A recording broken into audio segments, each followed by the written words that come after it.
hello guys so आज कथा এটা সুধিব আহিছোঁ তো মই এই চুলি আৰু দাড়ি অকমান দীঘলকৈ ৰখাৰ কাৰণে মোৰ গাঁৱৰ কিছুমানে মোক কমেণ্ট কৰি আছে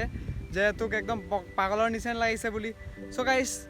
মই কুলা বুলি মোক এনেকৈ ইনচাল্ট কৰিব নালাগে নহয় সো হ'ব পাৰোঁ কুলা তো অকমান ইচ্ছা থাকে ন দাড়ি চুলি বৰুৱাৰ কাৰণে ন তো সুন্দৰবিলাকে ৰাখে ইমান দাড়ি দীঘলকৈ সেইটোক একো নকয় মই কুলা বুলি মোক ইমান বেয়াকৈ কমেণ্ট দিয়ে ন সো গাইস মই জানো মোক পাগলৰ নিচিনা লাগিছে মই জানো ৰিয়েলি একচুৱেলি পাগল নিচিনা লাগিছে কিন্তু মই কটা নাই মই মানুহৰ ৰিয়েকশ্যন শুনিবৰ কাৰণে ইমান দেৰি ৱাৰ্ড চাই আছিলোঁ কাটিম চ' মই পাগল নিচিনা লাগিছে মই গম পাওঁ হ'ব গাইজ কাটি দিম বেছি দিন নাই আৰু এসপ্তাহ ওৱান উইক পিছত আৰু নাথাকে চবা কৈ দিম চ' গাইজ আজি ইমানটোৰ কাৰণে ইমানটো ভিডিঅ' লৈ আহিছিলোঁ চ' ভাল লাগিলে কমেণ্ট চমেণ্ট কৰিব আৰু জনাব পাগল চাগল নে কি লাগিছে মোক জনাই দিব দেই তো এই ভিডিঅ'টো বনাবৰ কাৰণে গাঁৱৰ পৰা অকণমান দূৰত আহিছোঁ মানে কি পথাৰত আহিছোঁ কাৰণ এইবিলাকতো এনেকৈ ক'ব নোৱাৰি ন চ' ঠিক আছে কমেণ্ট কৰি জনাব দেই কেনেকুৱা লাগিছে মোক